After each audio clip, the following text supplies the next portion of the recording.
Hello everyone, welcome to William and the Magic Box. Today on our show, we are going to have Talprofs. Talprofs is from London and he's an actor and also a model. So let's see what Talprofs has to say. Enjoy the interview. Hey. Hello. Hello, Talprofs. Hello. How are you? We connected. Yes, they're connected finally. So, just before we start the game, Talprofs, just tell me where you're from. So, I was born here, lived most of my life here. My father is English, but my mother is Maltese, which is why the name, okay? Right. So I am originally, it's tricky, right? So I was born in a place that's north of London, Buckinghamshire, called Emberton, which is towards Birmingham. I spent the first year of my life in Kent, which is to the southeast of London. And I grew up in Surrey, I spent time in Sussex, and I moved around. I lived for 9 years in Scotland. I lived in Spain for a year where I worked, and I spent a lot of time in France growing up because I have a French stepmother. All right. Yeah, so and time in Paris, time in Southwest. That's amazing. And what do you do for a living? So, for a living, I am a full-time actor, model, and voiceover artist. Oh, wow. Tell me, what's the most interesting part of being an actor, in your opinion? Oh, okay. So the most interesting part is, you never quite know what you're going to get. It's always intriguing to see how other people see you. Directors and casting agents like to cast me as the bad guy, okay? I do that really well, okay? But I might not necessarily see myself that way, but it doesn't matter. So the most interesting thing is to bring a sense of credibility and what I would call authenticity to the character you're playing. So if anybody who's watching you actually believes, yeah, I think you are that person, then I know I've done my job, right? Very good. Sometimes that goes more easily than others, and it's interesting. It's interesting. And no 2 days are ever the same. You never quite know what you're going to get.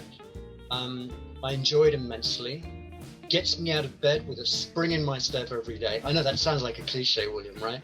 No, it's just what you feel. Yeah, it's what I feel, and it's fun and it's creative, and it's always a very interesting challenge to see what you can bring, because it's very competitive, okay? Yeah. Very competitive, okay? Acting, modeling, voiceover work, very competitive. So it's always really a question of, if someone decides to take a chance with you, then what are you going to bring? What are you going to do? And I really enjoy thinking about the characters, trying to think about, what has brought them to that particular part in the story, and take it from there. But you can't really, as an actor, have fixed ideas. I did an audition. I didn't get it, which was a shame. It would have been fun. I did an audition via Zoom with a director, and I gave the lines for the audition, and she said, yeah, I like this, but could you try a little bit? Could you change it a bit? Could you do this? Could you do that? And I did it, and she went, wow. I said, okay, do you like it? She said, you did exactly what I asked you to do. And I said, yeah, it's kind of my job, right? Then she said, you would be surprised how many actors I audition and they have an idea fixed in their head about the character, and it doesn't matter what I say, it's always the same, right? So I guess that's the challenge. You're sort of a little bit of a chameleon in that respect. Absolutely. Yeah. Okay, great, Talprof. Great. So, welcome to William and the Magic Box. So I have this lovely box here full of random fun questions, okay? So what I'm going to do now, I'm just going to play a music just for us to get in the mood before the first question. Ready? Perfect. Okay, ready to play. Let's do it.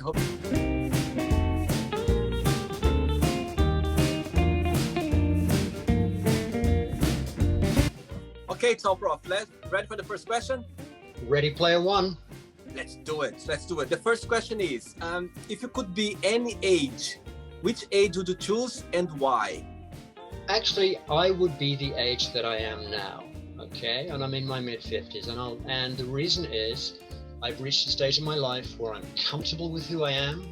I still have all my faculties, still relatively physically fit, and what I do now is fun, and I don't need to worry too much about obligations to other people, so I kind of do more or less what I want, and the people who are in my life are the people that I want to be in my life, and I no longer have to deal with people when I was younger who had expectations of what I needed to do. You know how it goes, your parents, you should do this, you should do that.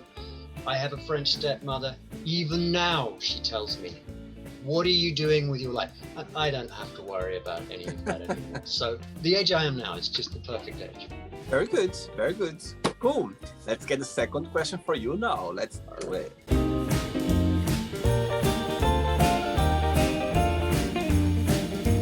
Right, Talprofs, before the next question, tell me, what was your inspiration to be an actor? This came from a friend of mine who is an established professional male model, and we were talking a couple of years ago, and he had a lot of work and he had nobody to kind of help him with logistics. I was at a loose end, and I said, if you can't get a manager, I'll do it for you, you know, for 10% or something. That never happened, but we kept on talking. And then one day I said to him, you're a model and you're a commercial actor and you're very successful. And I went, what about me? And he went, And I thought he was going to say, no way. And he just said, yeah, maybe, but we need to make some changes. So he and I worked together. We worked on a kind of plan for about 6 months. And it kind of went from there. But I also did a lot of acting when I was much younger at school, drama, that kind of stuff. I really enjoyed it. But to turn professional as I have now, yeah, it was his inspiration, his idea. Yeah. Very good, very good. Next question is, what has been the lowest point of your life? Oh, I suppose the lowest point of my life is probably, I was very much in love with a woman a few years ago. I adored her. I thought everything is great. And then it all fell apart. And that hit me pretty hard. But this is life. This is life, right? Absolutely. So I'd say that's one of the lowest. Yeah.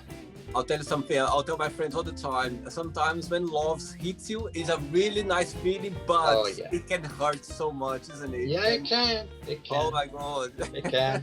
But anyway, at the end of the day, it's worth taking, isn't it? It's worth taking. I do. I'm an old romantic at heart. Most people think I'm not, but I am actually, William. And I would rather do that than not, because love is. You're from Brazil originally, right? Yeah, yep. Okay, so one of my favorite authors is the magnificent Paulo Coelho. Right? Yes, Coelho, absolutely. Fabulous author. And he has a lot to say about this and his view, and I agree as always. Basically, love is there, and you're either open to it or you're not. And if you close yourself off, you miss out. So, absolutely. Good, great. Let's get another question for you, Talprofs. Let's do it.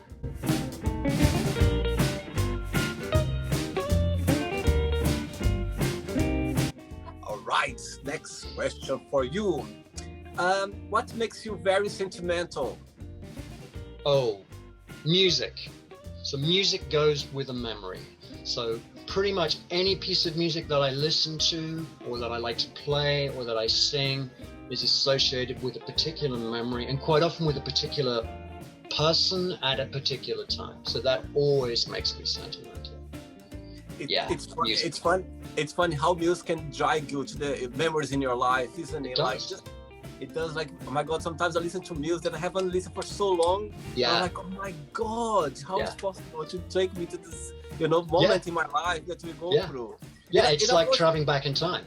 Yeah, like the positive, it's not challenging as well. You know what I mean? It's up there. Yeah. Yeah, I love music. Music is just part of our. I cannot live without music. Me neither. Yeah, I need it all the time. Yeah. Next question. Let's do it. Yes.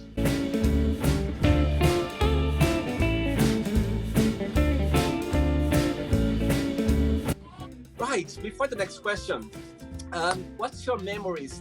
What's the most memorable memories you have when you were living abroad in Spain? Oh, in Spain. So when I worked in Spain, I worked as a teacher in a Spanish high school. Okay? Oh, wow. And I worked very long hours. And I had two colleagues that I lived with. They were both from Seville. And I had finished teaching, I think, for the afternoon. And I was on my way home. And they drew up in a car. And they said, get in. Like they were kidnapping me, right? And this was spring. And I said, I can't. I said, I've got private classes to teach this afternoon. They said, no, you don't. We've cancelled them all. Oh. I said, what? He said, yeah. We think you work too hard and you need to have some fun. So we drove from, I was living in Cadiz, which is in the southwest of Spain, which is between, it's about 250 kilometers south of Seville.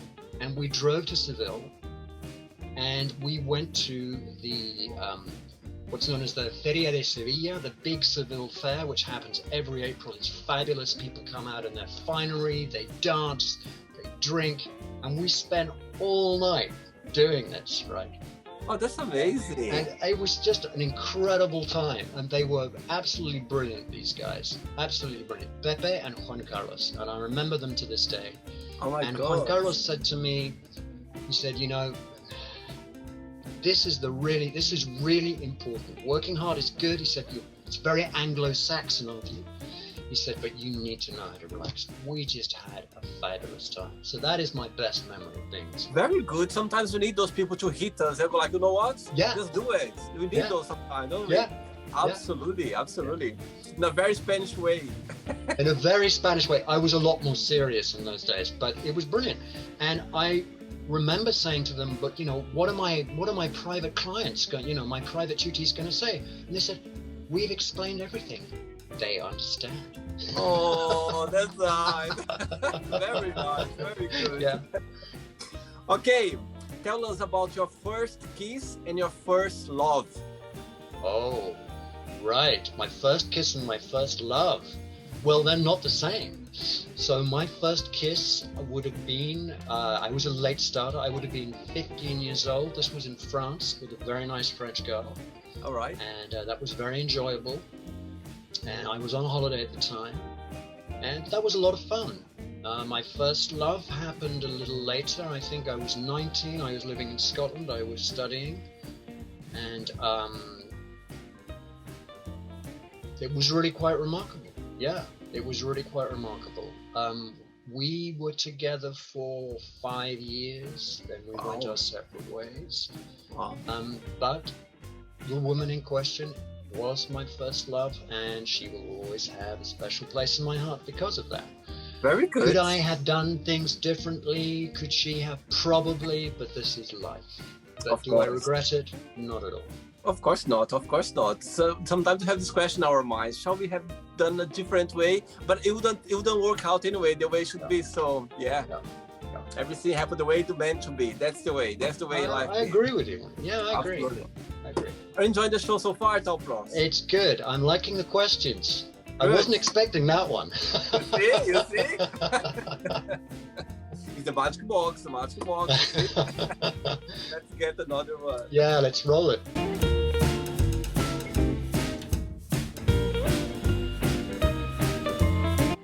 Okay, next question for Talprofs. Next question is, it's a good one. What does happiness mean to you? Happiness means being content exactly where I am. Being able to look in the mirror, seeing the reflection and going, yeah, I can live with that. That's good. Yeah? That's good. That's what happiness means to me. Very simple. I see it as being slightly different from being contented. Contentment is more of a sort of passing feeling for me. Like, you know, we're doing this, I'm very content. Happiness is a slightly more enduring, sort of permanent state of affairs. It's really just accepting what's going on around me and accepting who I am and what I'm doing. Totally agree. Yeah, I think happiness is that way a choice. You know what I mean? Like, Yes. It's not like, okay, you don't need to expect things to be happy. It's you who make the happiness. I agree. I agree. We make our own happiness. It's totally up to us. Totally up to us. Another question for you. Yes.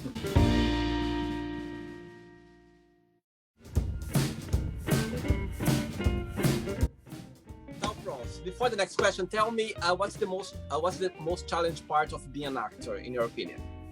So the most challenging part of being an actor, in my opinion, is the necessity to be versatile, to be adaptable, and to be able to take instructions from a director. Sometimes that happens easily. Sometimes it doesn't happen easily. Sometimes you have a good rapport. Sometimes you have to work a little bit at that. And sometimes you just simply don't have much time. I had I had one line in a film that I did last year. And you think it was simple, right? I had to do it 6 or 7 times because however I said it wasn't quite what the director had in mind until the 7th time. So you just simply go, yep, okay, let's do it. Yeah. So that I think can be challenging, particularly if you are the kind of person who has very fixed ideas about what you should be doing and, you know, and how a role should be going. But no, I think that's, potentially challenging. Yeah. Okay, cool.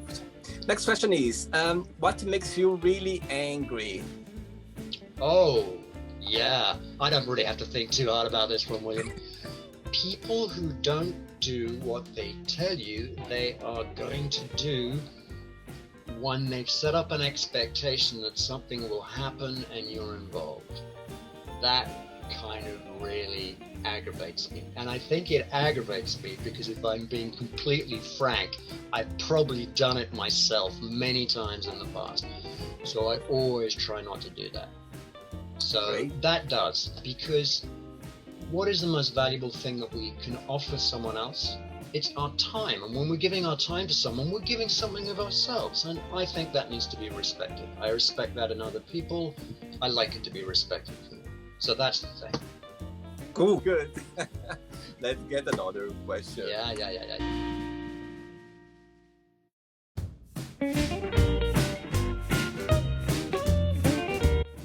Okay, next question is, what hurts your feelings? What hurts my feelings? I think if I feel I'm being taken for granted. Okay, if somebody kind of has the attitude, I can do this, I can do that, because Talprofs won't mind, he's cool with it. And sometimes I might not be cool with it. So, yeah, I think that.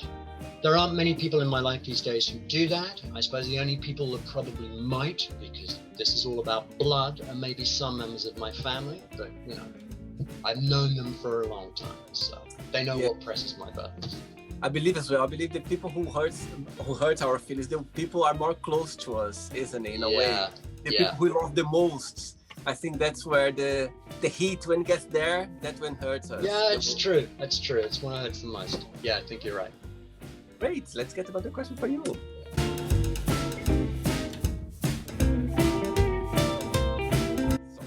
Next question is, just before the next question, tell me a story that happened to you when you were acting and you couldn't stop laughing for some reason, or you couldn't concentrate or something.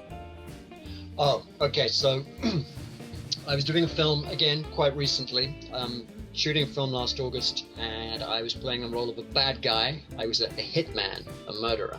Okay.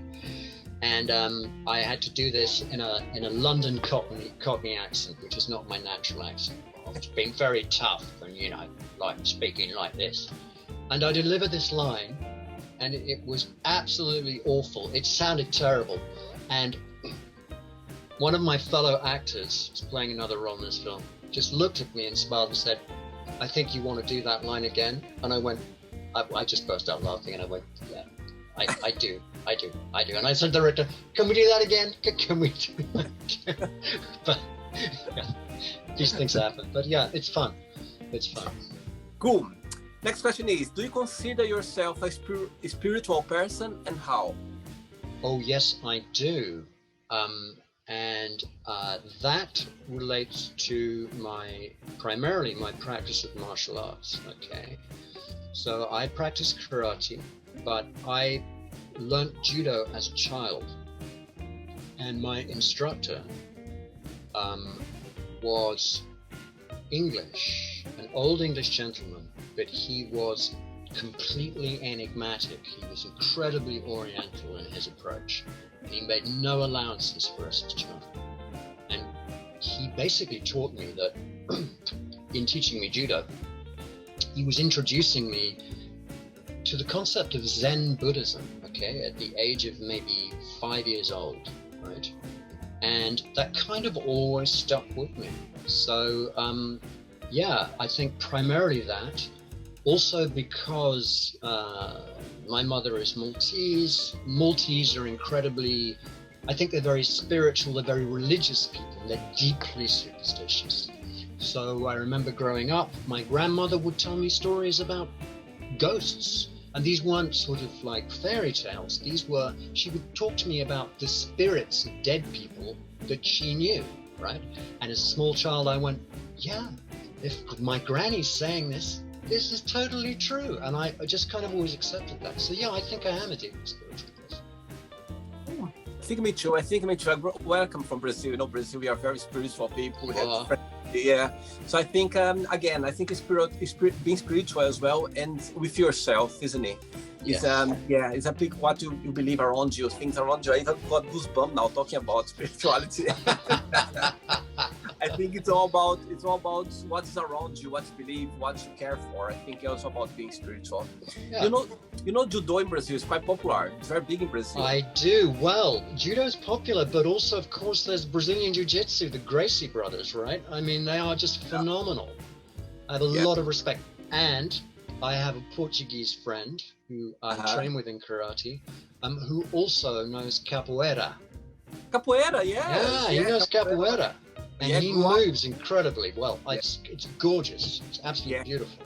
Capoeira is something that, I think every Brazilian person, for me, when you say capoeira is something that is so normal, normal to grow up with that. Yeah.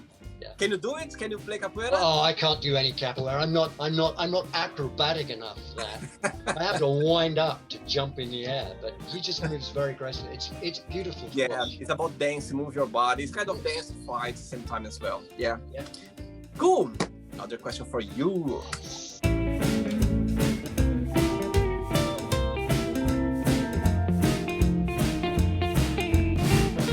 Right, next question for you, Talprofs. What was your best friend's name growing up, and why did you consider this best friend at the time? So growing up, my best friend's name was Chris, and I think we were just really good friends. We got on very well. We had interests in common, particularly the music. So we played a lot of music together. We were both in a jazz band at school.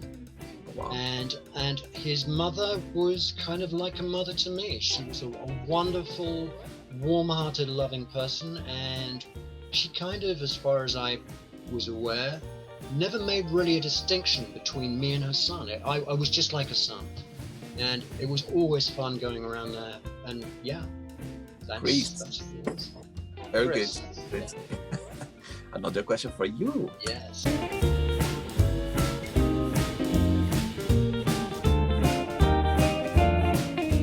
For the next question, tell me about martial arts. How did it come into your life? So, as I said earlier, William, they came into my life when I was 5 years old because I did judo at school. And I carried on until I was about 19. And then I went to live in Scotland. I went up to study. And I had a friend at the time who's about a year older than me that I met at university, and he was a very wild guy. He used to drink a lot, party a lot, he had a great time. And I lost touch, and then a couple of years later I saw him, and I asked him, I said, "You're totally different. You seem calm, you seem relaxed. What happened?" And he just went, "Karate." He'd been training solidly. He was very good, very gifted. And he seemed, and I went, okay, I'm going to try this. So that's when I switched to karate. I started studying under two brothers from Dundee by the name of Dempsey, Paul and Pat Dempsey, and I just loved it. It just kind of made sense. And it is something that I find it difficult. I'm not a natural athlete by any means, but I like the discipline. I like the mental as much as physical approach, and the fact that the only limits you have are the ones that you create for yourself. And yeah, it's kind of been part of who I am for many, many years. And you're still practicing? I'm still practicing. So because of the current situation we're in, I can't train at my clubs. I train at 2 clubs, but I train one club via Zoom. We practice 4 times a week. So, which is good. Very good. Right, next question is, if you could spend an entire day with a family member, who that would be and why? From my family? Now that's an interesting question. That would be so I come from a large family, okay? There are 6 of us, right? Oh. And it would be my second oldest sister, because she and I are most alike in character. She has a cracking sense of humor. She's very funny. She's very intelligent, very smart. And she's just an incredibly generous and loving person. So I would spend an entire day with her. Amazing. She lives in London as well? No, she lives in Australia. So she moved God, out to Australia, oh gosh, more than 35 years ago. But yeah. But I see her when she comes to London. I went out to visit her 3 years ago, and I had an absolutely fabulous time. Yeah. Very good, very good. Another question for you.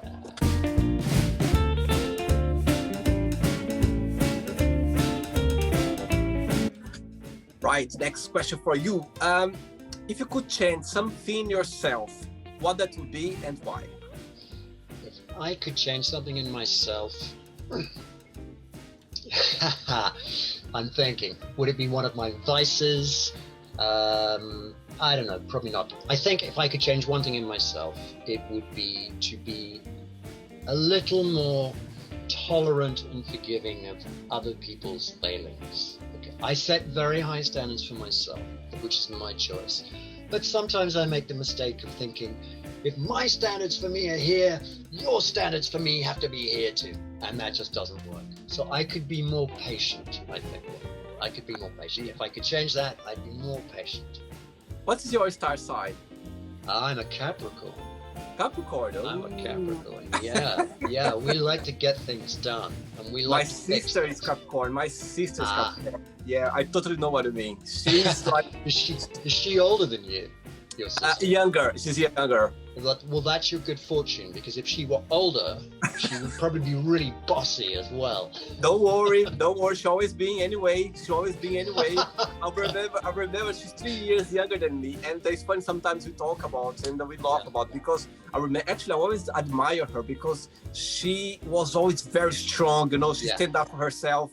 And I remember when you were like children, I remember sometimes if I had like a little flu, I was like all night, like moaning around, mom. And sometimes I remember my mom telling us that she was literally like high fever in bed, like having high fever. Yeah. She never called my mom. She was she's tough. She's tough. She's a Capricorn. Yes. Oh yeah. Hell yeah. She's like that at Capricorn. Very, very strong. Yeah. Which December? You are December or January? January. I'm January. I'm a January Capricorn. Yeah, January the 7th. Yeah. Right, Talprofs. I have 3 questions left for you. Okay? Okay. Let's do it. Let's do it.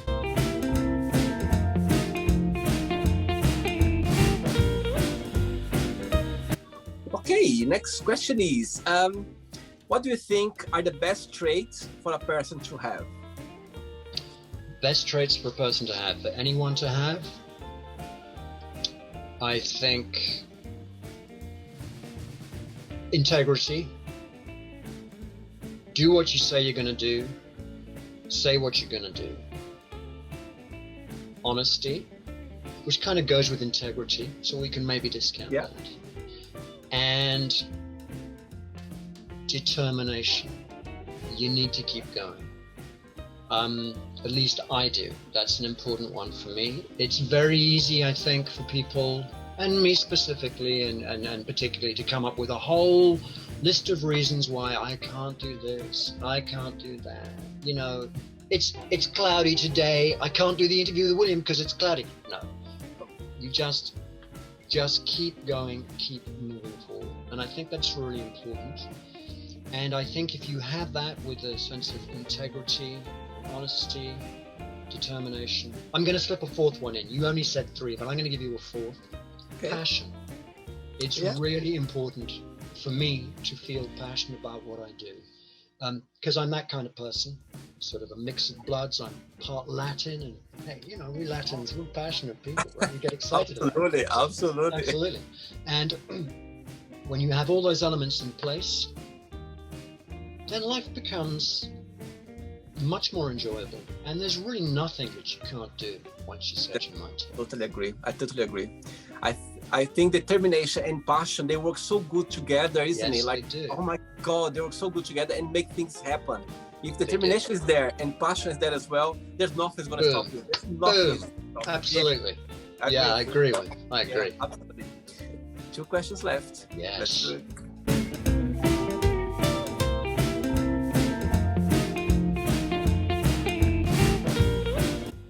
For the next question, who is your favorite actress and actor?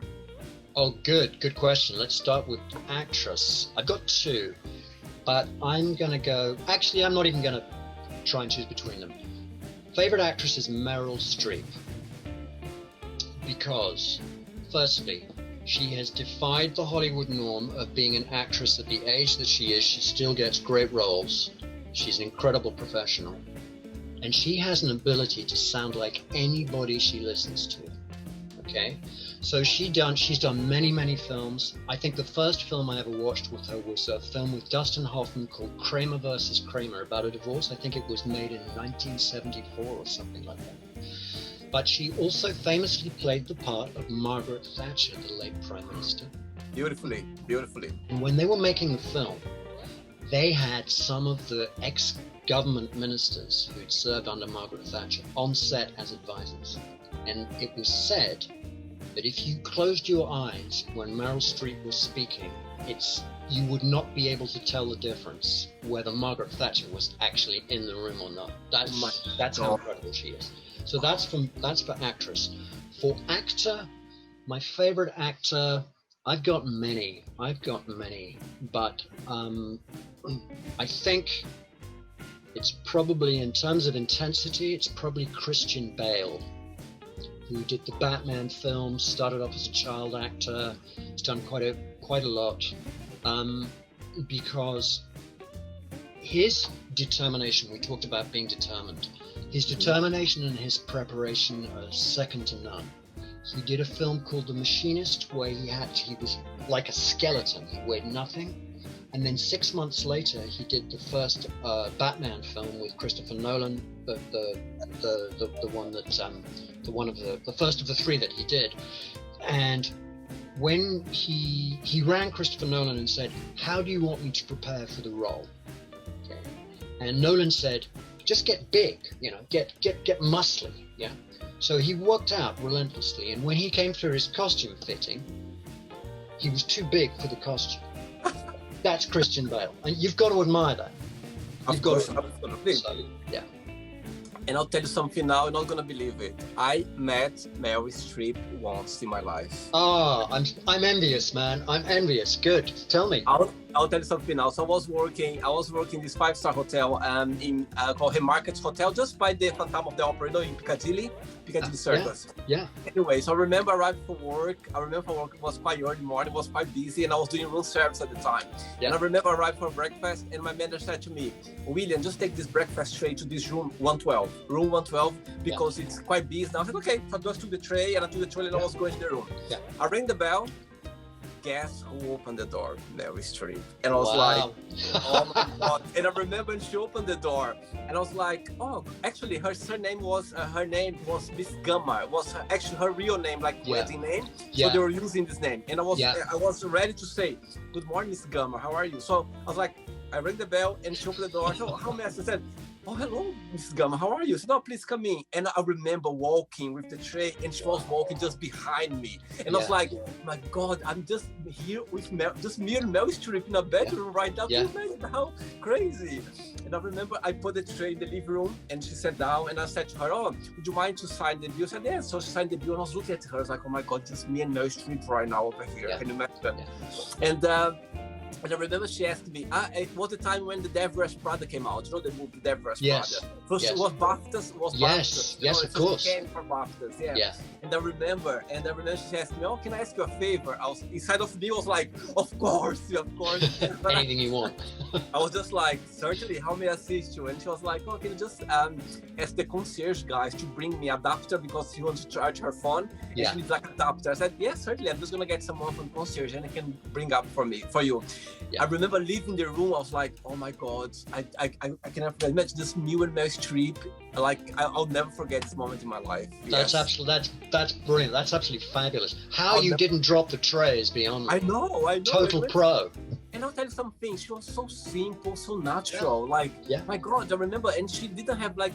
I think she had some makeup, but she looked so natural, so like simple, down to earth, you know. And I like simple, normal. I was like, oh my God, she made my entire year at the time. I'm not surprised. Can you imagine? Good for you. Good for you. That's a memory. Next question is, what does success mean to you? Success to me means doing what I love to do, how I love to do it, whenever I want to do it. Simple. Absolutely. Ready for the last one? I am. Let's do it.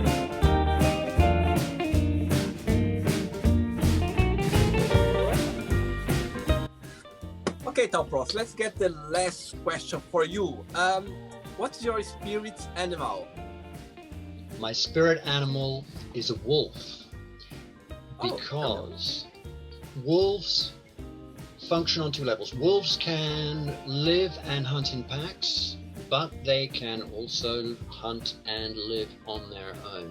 And they're also known for their intelligence, their cunning.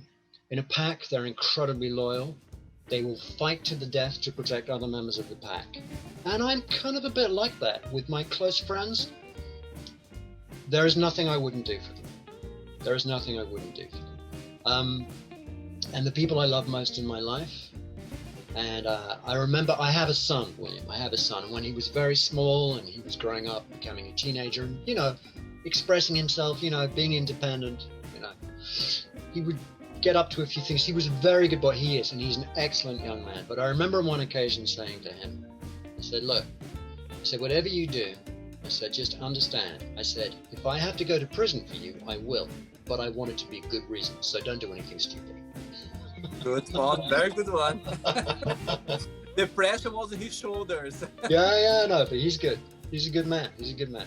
You just had one son, or you have other? No, just the one son. That's good. That's good. Okay, Talprofs, let's play now the quick thinking game. Okay, so I'm going to give away some words, and you just tell me one thing that comes to your mind. Okay. Okay. I'm sure it'll be very good. I'm sure. All right. Okay. I'm ready. Let's start with politics. Liars. Okay. Love. Essence. Money. Come and go. Family. Blood. Tax. Hate paying it. Life. Living. Religion. Not spirituality. Good one. Fear. Hope. Friendship. Eternal. Desire. Every day. Good one. Regrets. A few. Okay. Success. Better and better. Wish. Just carry on as I am. And if I tell you karate. One word. Karate. Soul. Good one. And the last one, acting. Expression. Very good, very good.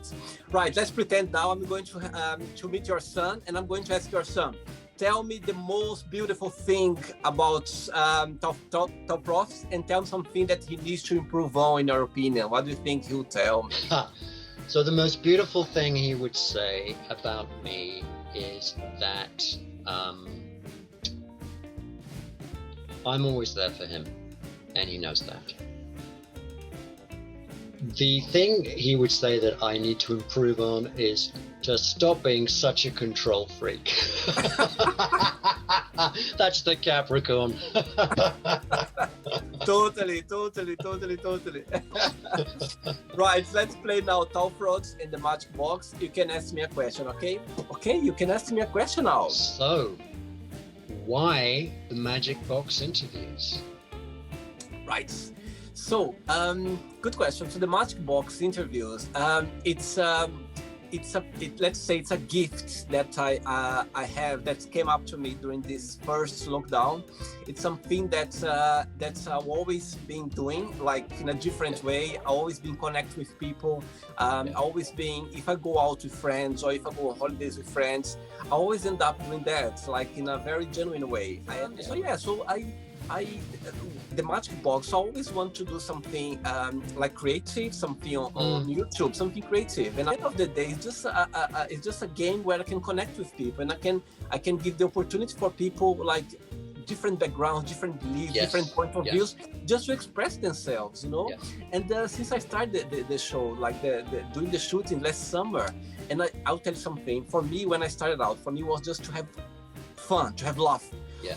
But it's going a bigger proportion that I was expecting. People they are sending me feedback saying, "Oh my God, Will, that's so amazing!" Like I've seen some of the feedback you've had. Yeah, it's good. It's good. And it's just so amazing to have this opportunity to let people express themselves, you know, express themselves. Yeah. In the end of the day, the show, there's no right or wrong answer. It's just different point of views, you know.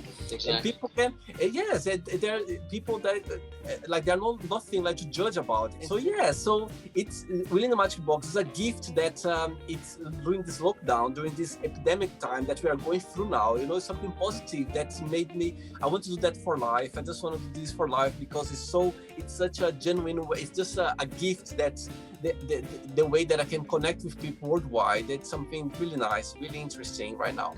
I think it strikes me, William, that you're something of what would be called a social engineer.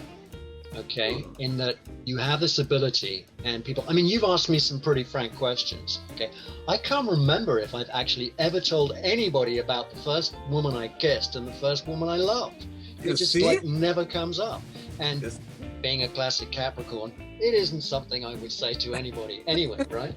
But you asked me the question, it just felt the most natural thing in the world just to answer. So it is a gift.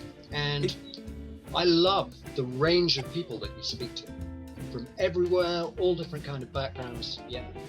Thank you. No, thank you very much. And as I told you before, sometimes, as I said, I think people they feel safe, they feel connected when they said about that's about your private. People just feel safe about it. And sometimes they go like, "Oh my God, I just said that. I'm not sure if I should have said." You know, that's why as well I'm very careful as well when I'm doing the editing because I don't want people to regret about the interview. I just want people to look at it and go like, "Oh my God, that's nice that I had this time with me." You know what I mean? That's all about so I'm very careful on doing the editing because I just want people to look at it and go like, "Oh my God, I'm glad that I had this experience." You know what I mean? Yeah.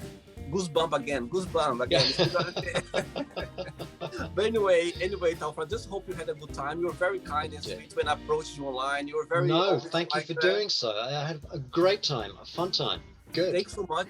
Just before you go, if you don't mind to share a positive quote or positive message, something that's quite I will, because you asked me. So here's my positive quote, my positive message. This is from the late Jose Raul Capablanca, who was a Cuban chess grandmaster, and he was the world chess champion from 1921 to 1927. And in addition to being a great chess player, he was a really stylish guy. And he said, "The good player is always lucky." And that is my personal mantra. Because for me, I think, okay, so we make our own luck, but we need to do what we need to do to be good at what we do in order to make it. So I love that saying. I think it's very positive. I agree. I think everything needs to work together. The universe, your hard work, your intuition, everything needs to be in the same level for you together. But you need to be good about it. You need to be true to yourself that you are good and enjoying it. That's the whole thing. And it's magical. And it's magical. That's for sure. I agree. Talprofs, could be another hour with you here. Another hour. William, thank you so much. Thank you so much. Okay? Thank you. Keep in touch, my friend. It's been immense fun. Thank you so much for this. Take care. Bye-bye. All right, you too. Bye. So, did you like the show? Don't forget to give a like, to share it, and also don't forget to subscribe to the channel. And if you'd like to be part of the show as well, first, subscribe to our channel, and after that, just go to our website, www.williamandthemagicbox.com, and send us a request saying why do you like to be part of the show. And I see you there. Bye bye, see you next time.